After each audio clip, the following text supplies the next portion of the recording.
This customer brought in their Nintendo Switch for a JoyCon repair, which is a pretty straightforward repair. Simple, just a little tedious because that main board has to come out. I don't really have too much to say about this repair because, like I said, it's straightforward. I do want to say that I fix it all. Phones, tablets, computers, consoles.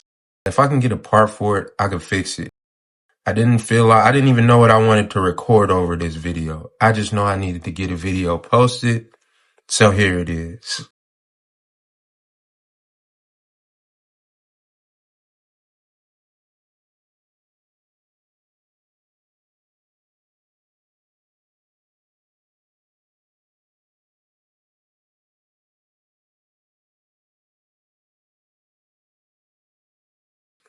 Till next time, peace.